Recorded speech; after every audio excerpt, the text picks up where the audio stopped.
ये हमारे बच्चों को नहीं पता। इसीलिए वही बच्चे जब बड़े हो जाते हैं और वो बड़े होकर के किसी बड़े पद पर चले जाते हैं तो वही मूर्खता करते हैं, वही बेवकूफियां करते हैं।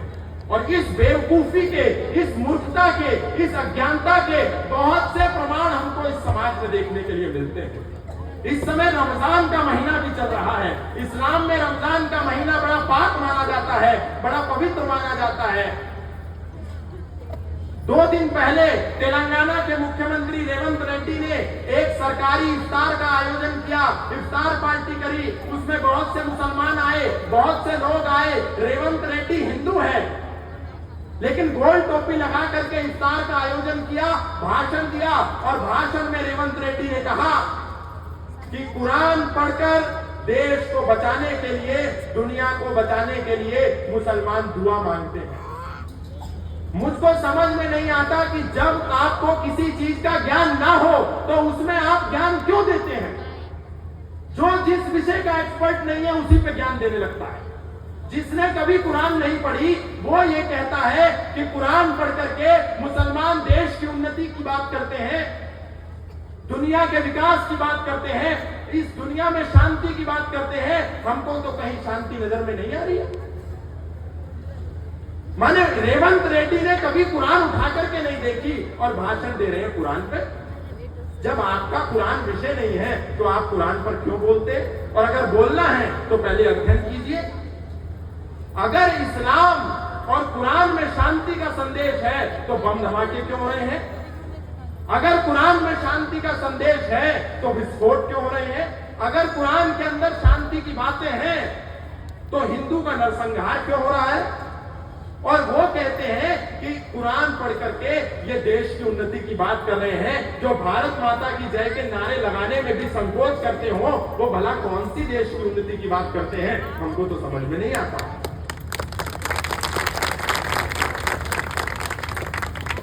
पढ़ना चाहिए, हिंदू को भगवत गीता भी पढ़नी चाहिए और कुरान भी पढ़ना चाहिए ताकि वो ये कह पाए कि क्या हम आपस में सामंजस्य बिठा सकते हैं अथवा नहीं बिठा सकते। पढ़ेंगे तभी समझ में आएगा, जब तक हम पढ़ेंगे नहीं हमको कुछ समझ में आने वाला नहीं है।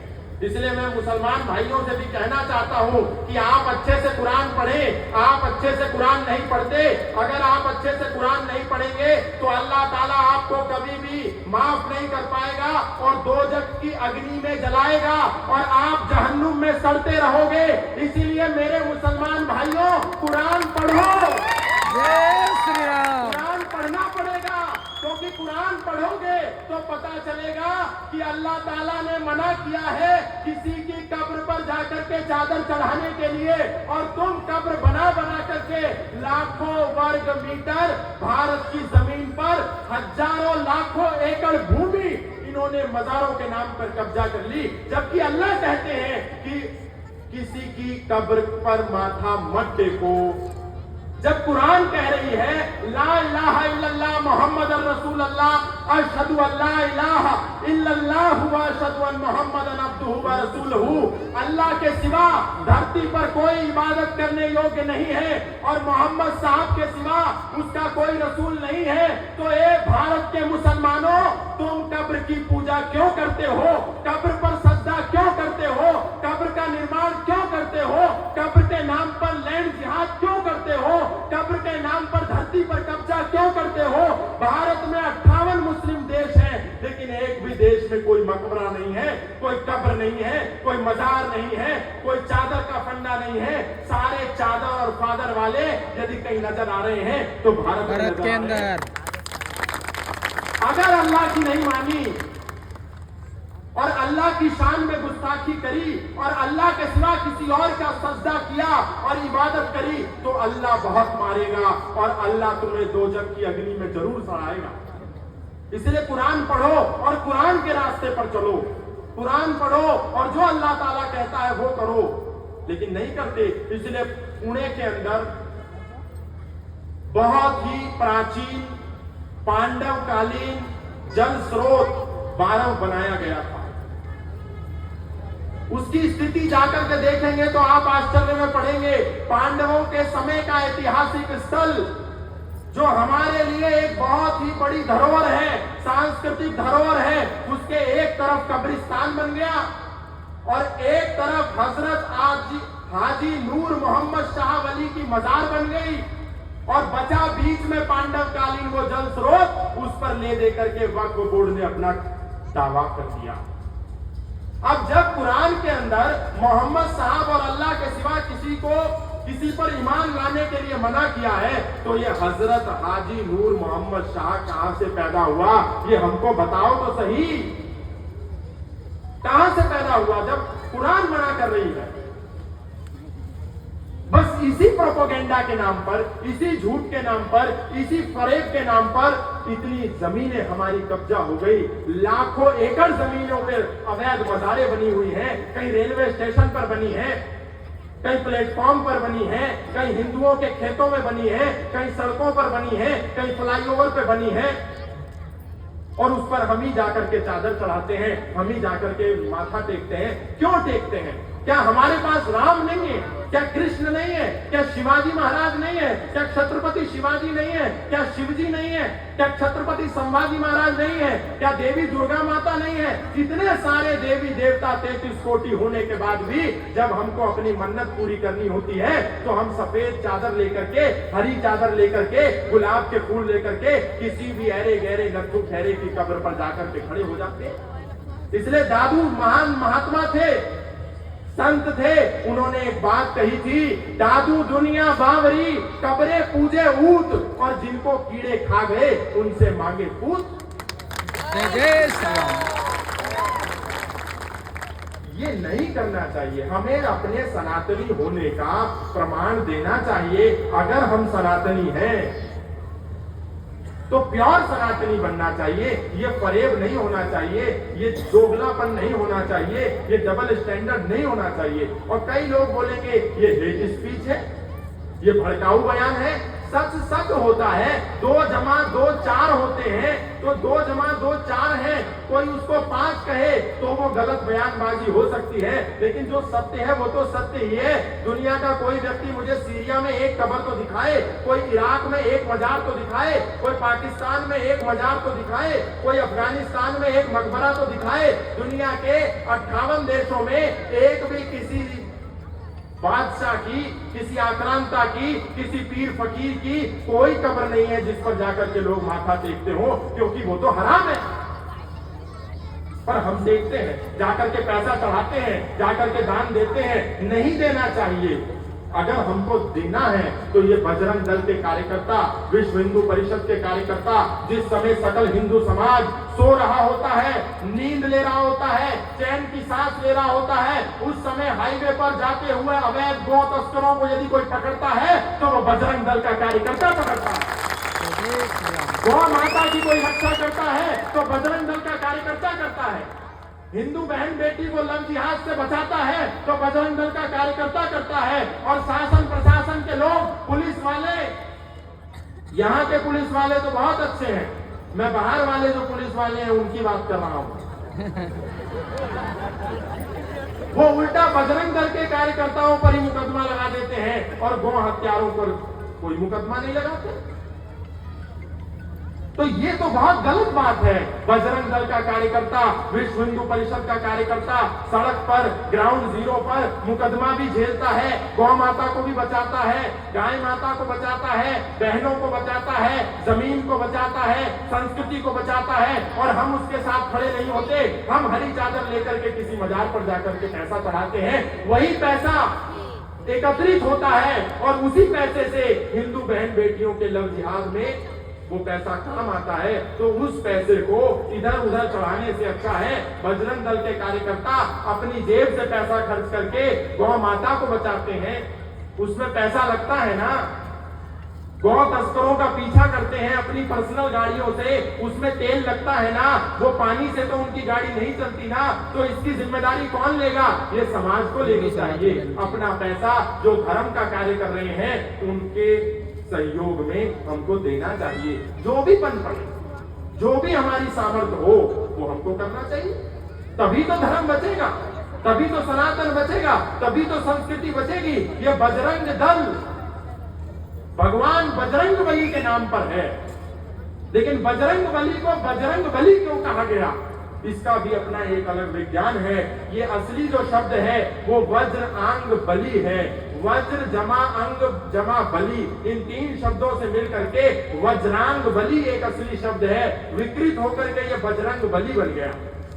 वज्रांग बली माने वज्र माने लोहा, अंग माने शरीर का अंग, और बली माने कि बलवान, वो व्यक्ति जिसके अंदर लोहे के समान बल है उसी को बजरंग बली कहते हैं। और उस बजरंग बली के नाम पर ये बजरंगी कार्य करते हैं, लोहा लेते हैं, अपनी जान की बाजी लगाते हैं, कई बार बेचारे मारे भी जाते हैं, कई बार जेल में रख दिए जाते हैं, कितने वर्षों वर्षों जेल रहते हैं, न जाने कितने गौ भक्त कितने कितने साल जेल रहते हैं। मोनू मानेसर नाम का एक नौजवान जो गौ माता को बचाता था, उसने कितनी गौ माताओं को बचाया, कितनी बहनों को लव जिहाद से बचाया, अंत में उसी को कई वर्षों तक जेल में रहना पड़ा और बहुत लंबी लड़ाई के बाद आज वो जेल से बाहर आ पाया है। अगर हमारा एक व्यक्ति जेल में चला जाएगा तो कितना समाज का नुकसान होता है, ये भी हमको सोचना चाहिए। और जितनी माताएं बहनें बैठी हैं, क्योंकि नवरात्र का समय है, नवरात्र में हमको ये संकल्प लेना चाहिए, क्योंकि नवरात्रि दुनिया का, भारत का, सनातनियों का एकमात्र त्योहार है जो साल में 2 बार आता है। अन्य जितने भी त्योहार हैं वो केवल एक बार आते हैं। होली एक बार आती है, दीपावली एक बार आती है, गुरु पूरब एक बार आता है, मकर संक्रांति एक बार आती है। सारे सनातनी त्योहार केवल एक बार आते हैं। केवल नवरात्र का ऐसा पर्व है जो साल में 2 बार आता है। क्यों आता है, किस लिए आता है, हमने कभी नहीं सोचा। इसलिए आता है क्योंकि माता निर्माता भवती, मां निर्मात्री होती है, बच्चे का निर्माण करती है, उसको बलवान होना चाहिए। लेकिन हम क्या करते हैं, केवल दुर्गा का व्रत रख लेते हैं, पूजा करते हैं और फिर सो जाते हैं। कुट्टू की आटे की पूड़ी खाते हैं, व्रत रखते हैं, अन्न नहीं खाते, वो तो सब बहुत अच्छी बात है, लेकिन इसके साथ साथ केवल दुर्गा की पूजा से काम नहीं चलेगा। दुर्गा की पूजा के साथ साथ अपनी बच्चियों को दुर्गा बनाने का संकल्प भी लेना पड़ेगा, तभी ये सनातन बचेगा। केवल दुर्गा की पूजा कब तक करेंगे, दुर्गा भी अपनी बच्ची को बनाना है। और अब तो नवरात्र के नाम पर एक नया ही फैशन चल गया डांडिया खेलने का। डांडिया खेलो, दिन में डांडिया खेलो, शाम में डांडिया खेलो, लेकिन इस डांडिया खेलने के साथ साथ खुद माताएं बहनें और बच्चियां और युवतियां डांडिया के साथ साथ डंडा चलाना भी सीखे, ताकि कोई देहाती उनकी तरफ हाथ उठा करके देखे तो डंडे से उसकी अच्छी तरह से सर्विस भी की जा सके।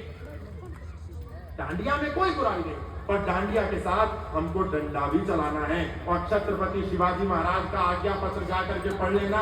महाराष्ट्र के तो हर चौक पे, हर चौराहे पर, हर नगर में, हर गांव में, हर बस्ती में, हर तहसील में छत्रपति शिवाजी महाराज की विशाल काय प्रतिमा लगी है। हम दिन रात वहां से गुजरते हैं, उनके आगे माथा झुकाते हैं, लेकिन छत्रपति शिवाजी महाराज का केवल चित्र पूजने से काम नहीं चलेगा। छत्रपति शिवाजी महाराज का हमको चरित्र भी पूजना पड़ेगा, और चरित्र पूजने के लिए हमको उनका चरित्र पढ़ना पड़ेगा। और चरित्र जब पढ़ेंगे तो हमको पता चलेगा छत्रपति शिवाजी महाराज की एक आज्ञा थी, वो आज्ञा थी अवनी मंडल निर्यावनी करावे, यमुना क्रांत राज्याक्रमावे। ये उनकी आज्ञा है। इस आज्ञा को पढ़िए, इस संकल्प को लीजिए और सत्य का ही प्रचार कीजिए। जो समाज में जो कर रहा है वो करता रहे, लेकिन हमको तो सच ही बोलना है, सच ही कहना है, सच ही अपने लोगों को बताना है, तब जाकर के हमारा काम होगा। लेकिन हमारी समस्या ये है कि हमको महापुरुष जगाने के लिए समय समय पर आते हैं। हमें छत्रपति शिवाजी महाराज आए, हमको जगाया, हमको धर्मांतरण से बचाया, हम थोड़े समय के लिए जागे और पुनः सो गए। महाराणा प्रताप आए, सनातनियों को जगाया, नींद से उठाया, हमको थोड़ी देर के लिए हम जागे, हम पुनः सो गए। गुरु गोविंद सिंह जी महाराज का इस धरती पर अवतरण हुआ, वो आए, हमको छुआछूत से बचाया, हम थोड़ी देर के लिए जागे और पुनः सो गए। हमारे समाज के बीच में गुरु तेग बहादुर जी महाराज आए, हमको जातिवाद से बचाया, हम थोड़ी देर के लिए जागृत हुए और पुनः सो गए। दयानंद सरस्वती महाराज आए, हमको जगाया, हम थोड़ी देर के लिए हमारे अंदर ऊर्जा आई, हमारे अंदर प्राण आया, हम जागे, हम पुनः सो गए। लेकिन कब तक सोते रहेंगे? हमको तो जागृत रहना पड़ेगा। और यहाँ तक कि डॉक्टर बाबा साहब भीमराव अंबेडकर ने भी हिंदुओं को जगाने का प्रयास किया। उनका सही मूल्यांकन लोग नहीं कर पाए। उन्होंने हिंदुओं से कहा कि विदेशी मजहब कभी भी हमारे लिए अच्छे नहीं हो सकते और भीम और मीम की कभी भी एकता नहीं हो सकती। हमको जगाया उन्होंने, लेकिन हम तब भी नहीं जाग पाए। उल्टा जितने भीमवादी नेता हैं आज वो सब डॉक्टर बाबा साहब भीमराव अंबेडकर की हत्या करने में लगे हुए। हमको जागृत रहना पड़ेगा। ये सारे लोग हमको जगाने के लिए आए थे, लेकिन हम सोते रहे, आज भी सो रहे हैं। हमको जागरण का समय है, हमको जागना ही पड़ेगा। डॉक्टर बाबा साहब भीमराव अंबेडकर को अगर इस्लाम इतना ही प्रिय होता तो सनातन को छोड़ करके वो इस्लामिक बन जाते, मुसलमान बन जाते या ईसाई बन जाते। लेकिन पाकिस्तान और पार्टीशन ऑफ इंडिया नाम की अपनी पुस्तक में डॉक्टर भीमराव अंबेडकर कहते हैं विदेशी मजहब से कभी भी भारत का भला नहीं हो सकता। इस्लाम और ईसाइयत विदेशी मजहब है, ये भारतीय नहीं है, और इसीलिए मैं इस मजहब में नहीं जाऊंगा। मैं बौद्ध धर्म को स्वीकार करता हूं, और बौद्ध जो धर्म था वो सनातन धर्म का ही एक अंग है। बौद्ध ने चतुर्व्यूहवाद बौद्ध फिलॉसफी में, बौद्ध दर्शन में दिया है, और वो चतुर्व्यूहवाद जो है वो अष्टांग योग के अंदर महर्षि पतंजलि ने दिया है। अष्टांग योग में महर्षि पतंजलि जो है वो सनातनी है। बौद्ध ने पतंजलि के योग दर्शन में से चतुर्व्यूहवाद लेकर के उसको 4 आर्य सत्य का नाम दिया है। पंचशील भगवान बुद्ध ने दिया, चोरी नहीं करना, नशा नहीं करना, जुआ नहीं खेलना, व्यभिचार नहीं करना। 5 शील जो बुद्ध भगवान ने दी वो सनातन धर्म का अंग है, सनातन में से देख करके दी। अष्टांगिक मार्ग जो भगवान बुद्ध ने दिया वो योग दर्शन के अष्टांग योग पढ़ने के बाद दिया। यानी बुद्ध जो है वो अलग से कोई धर्म नहीं है, वो सनातन धर्म की ही एक शाखा है। और बुद्ध की जो माँ है माया वो सनातनी है। बुद्ध के जो पिता हैं शुद्धोधन वो सनातनी है। बुद्ध की जो धर्मपत्नी है यशोधरा वो भी सनातनी थी। बुद्ध के जो पुत्र थे राहुल वो भी सनातनी थे। और भगवान बुद्ध ने अपने पूरे जीवन काल में सनातन धर्म का कभी विरोध नहीं किया। बुद्ध उसको कहते हैं यो बोधयत बुद्धति वा सबुद्धा, जो बुद्ध स्वरूप है, जो ध्यान का उपासक है, उसी को बुद्ध कहते हैं। और सनातन धर्म का एक अभिन्न अंग ध्यान है। इसलिए डॉक्टर भीमराव अंबेडकर मुसलमान नहीं बने, ईसाई नहीं बने, वो बने बुद्ध, क्योंकि बुद्ध भारतीय धर्म था, सनातन धर्म की एक शाखा थी। लेकिन हम इसको समझे तो सही, अलग नहीं है, सनातन ही है। हमको भगवान बुद्ध को भी पढ़ना चाहिए और डॉक्टर भीमराव अंबेडकर के जी ने जो हमको समझाया, जो हमको पढ़ाया, वो भी हमको समझना चाहिए। पर हमारे साथ समस्या ये है, हम एक दिन के लिए भगवा टोपी लगा लेते हैं, भगवा गमछा पहन लेते हैं, लेकिन अगले दिन फिर से हम ईसाई बन जाते हैं। हम शरीर से तो हिंदू हैं, लेकिन आत्मा से हम ईसाई हो गए हैं। हम 1 जनवरी को अपना नया साल भी मनाते हैं, अपने जन्मदिन पर केक भी काटते हैं। 25 दिसंबर आता है तो चर्च के बाहर भी खड़े हो जाते हैं, और 1 जनवरी को जाकर के पार्टियां भी करते हैं, नया साल मनाते हैं। यानी कि ये गलत है। अगर हमको सनातनी बनना है तो पूर्ण सनातनी बनना पड़ेगा। पूर्ण सनातनी यदि नहीं बने तो काम नहीं चलेगा। अगर हम सनातनी हैं तो किसी भी कीमत पर हमको चर्च नहीं जाना है। अगर हम सनातनी हैं तो किसी की मजार पर जाकर के चादर नहीं चढ़ाना है। अगर हम सनातनी हैं तो किसी की मजार पर जाकर के माथा और फूल नहीं चढ़ाना है। हम सनातनी हैं तो केवल मंदिर जाएंगे और कहीं नहीं जाएंगे, तभी हम सनातनी कहेंगे। ऐसे नहीं चलेगा कि सोमवार को हमने दारू पी ली और मंगलवार को परहेज कर लिया। 9 दिन जय दुर्गा जय दुर्गा जय दुर्गा जय दुर्गा, और जैसे ही नवरात्र खत्म हुए खा मुर्गा, ले मुर्गा, बांट मुर्गा, ये नहीं चलेगा। ये फरेब नहीं चलेगा। दुर्गा माने दुर्गा, फिर मुर्गा का कोई स्थान नहीं है। हम लोग ऐसा ही करते हैं। बलिदान मास आया तो चप्पल छोड़ दी, शराब छोड़ दी, मुर्गा छोड़ दिया, मटन चिकन छोड़ दिया, और जैसे ही बलिदान मास समाप्त हुआ अगले दिन ही जाकर के ठेके पर बैठकर शराब पीने लगे। ये नहीं चलेगा। हमको जो छत्रपति शिवाजी महाराज ने सिखाया है वो जीवन में पूर्ण रूप से हमको धारण ही करना पड़ेगा, तभी काम होगा। और ये जितने नेता हम लोगों को ठगते हैं, मूर्ख बनाते हैं, बेवकूफ बनाते हैं, 12 महीने हिंदू बने रहते हैं, रमजान का महीना आता है तो वहां जाकर के टोपी लगा करके रोजा इफ्तार करने लगते हैं। इन नेताओं को पहचानिए, ये वर्ण संकर हैं, दोगले हैं, दोहरे मापदंड वाले हैं, डबल स्टैंडर्ड वाले हैं। ये मूर्खता नहीं चलेगी। जो हमारा हिंदू नेता होगा वो अगर टोपी लगाएगा तो हम उसको स्वीकार नहीं करेंगे। ये हिंदू समाज को संकल्प लेना चाहिए, क्योंकि कोई मुसलमान नेता आकर के भगवा टोपी नहीं लगाता। कोई मुसलमान असदुद्दीन ओवैसी, अकबरुद्दीन ओवैसी, फारूक अब्दुल्ला, उमर अब्दुल्ला मुझे कभी भगवा टोपी लगाए हुए नहीं दिखा। लेकिन मुझे सनातनी नेता रोजा इफ्तार में गोल टोपी लगा करके इफ्तार खाते हुए नजर आते हैं। क्या कभी असदुद्दीन ओवैसी नवरात्र के भंडारे में आया? नहीं आया। अकबरुद्दीन कभी नवरात्र का भंडारा खाने आया? क्या किसी मुख्यमंत्री ने मुख्यमंत्री आवास में नवरात्र का भंडारा किया? कभी नहीं किया। लेकिन ये सारे नेता अपने आवास पर रोजाए इफ्तार करते हैं। मुसलमान करें रोजा इफ्तार, हमको कोई आपत्ति नहीं है। मुसलमान नमाज पढ़े, हमको कोई आपत्ति नहीं है। मुसलमान मस्जिद जाए, हमको कोई आपत्ति नहीं है। मुसलमान कुरान पढ़े, हमको कोई आपत्ति नहीं है। लेकिन अगर कोई हिंदू गोल टोपी लगा करके मस्जिद जाएगा तो हम उसका बहिष्कार करेंगे, उसको स्वीकार नहीं करेंगे। ऐसा संकल्प लेना पड़ेगा, क्योंकि तिलक के ऊपर गोल टोपी नहीं चलेगी। तिलक है तो तिलक, और टोपी अगर पहन ली तो टोपी पहन लो, फिर इधर आने का प्रयास मत करो। अभी एक फिल्म, ये जो न्यूज एंकर होती है, रूबिका लियाकत ने इफ्तार पार्टी करी।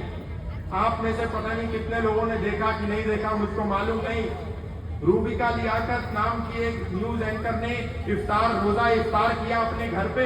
उसमें बहुत से हिंदू नेता गए, बहुत से कट्टरवादी जो हिंदू बातें भी करते हैं वो भी गए, बहुत से संत भी गए, बहुत से जगत गुरु भी गए, बहुत से महात्मा भी गए।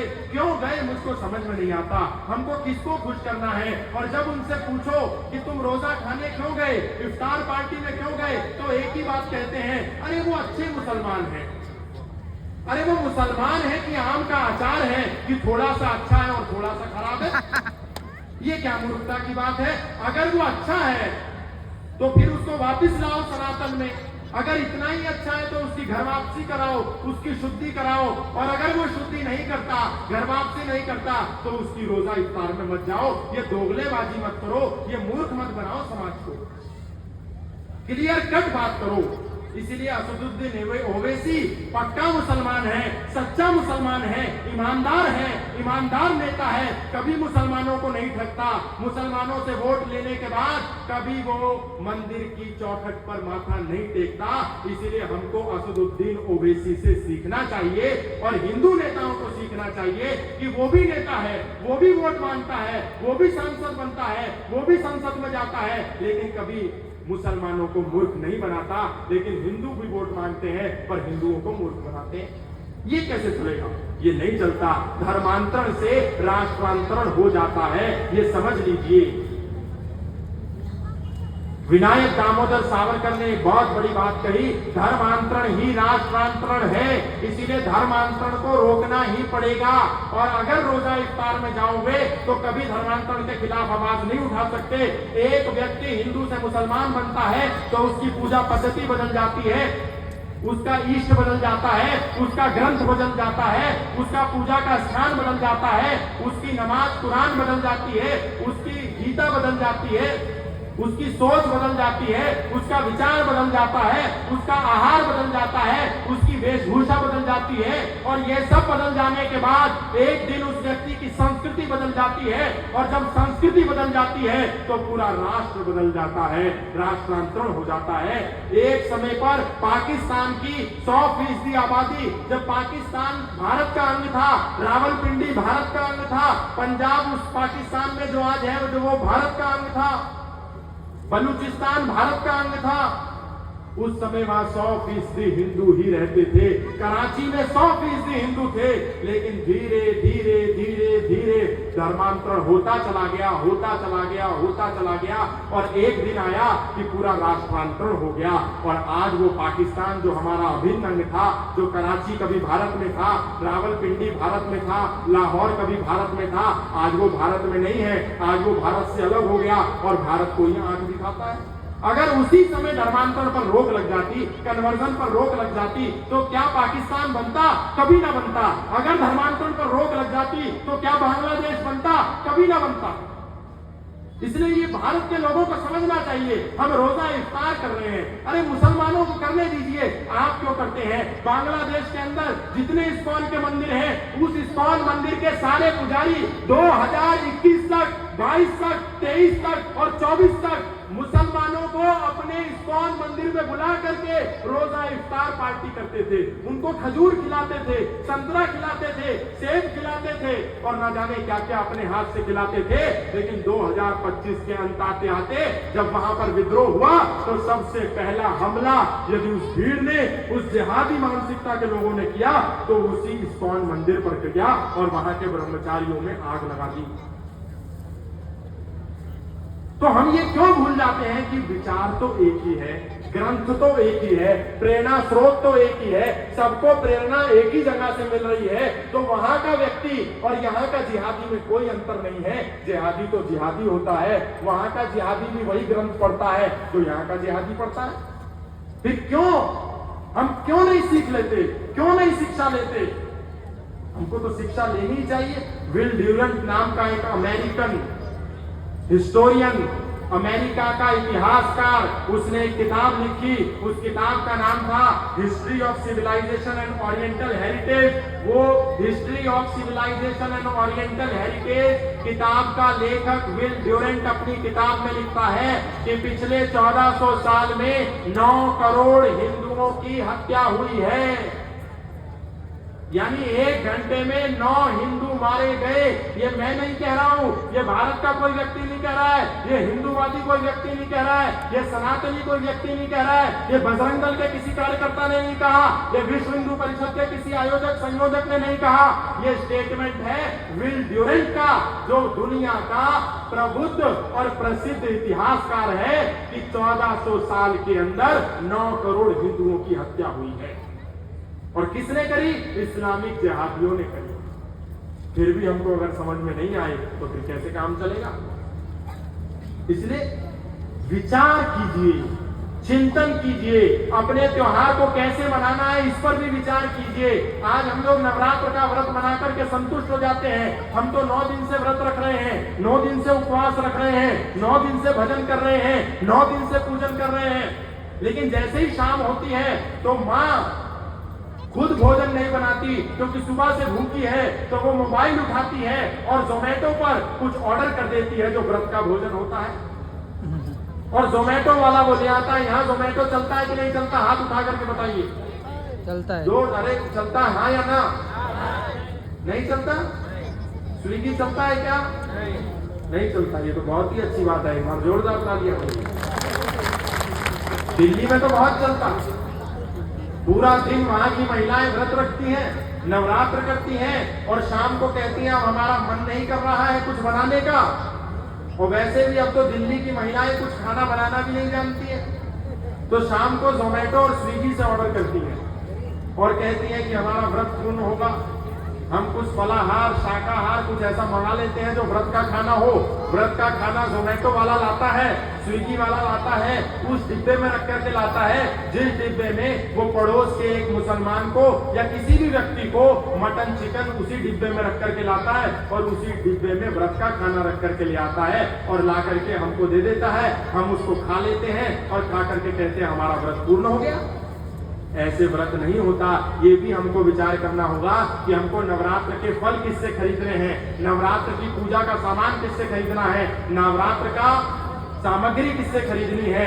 अगर किसी ऐसे व्यक्ति से खरीद ली जिसने उसमें थूक लगा करके दे दिया, जिसने उसमें और कुछ करके दे दिया, तो फिर आपका नवरात्र का व्रत सफल नहीं होगा। इसीलिए नवरात्र का सामान लेना है तो केवल सनातनी से लीजिए, नवरात्र का फूल लेना है तो केवल सनातनी से लीजिए, नवरात्र का प्रसाद लेना है तो केवल सनातनी से लीजिए, और किसी से मत लीजिए, तभी नवरात्र सफल होगा। ये भी एक संकल्प की आवश्यकता है। और दूसरी बात जो मैं कहना चाहता हूं, आप बहुत लोग सोच रहे होंगे कि ये क्या बात हुई, इसमें कौन सा भेदभाव है, हिंदू से ले या मुसलमान से ले, इसमें क्या बात है? सनातनी व्यक्ति स्वतंत्र है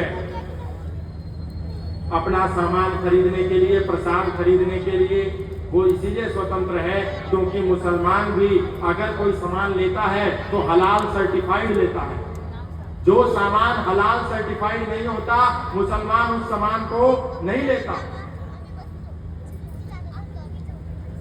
और इसकी बहुत बड़ी इकोनॉमी है, ये हमको समझना पड़ेगा। एक बहुत बड़ा षड्यंत्र इस देश में चल रहा है जो हम जानते ही नहीं। हलाल शब्द के दो मतलब हैं। एक, हलाल शब्द का अर्थ है स्लॉटर करने का तरीका, यानी किसी पशु को, किसी व्यक्ति को मारने का तरीका, आराम आराम से रेत करके मारने को भी हलाल कहते हैं। और एक हलाल होता है यानी कि जो जायज है उसको भी हलाल कहते हैं।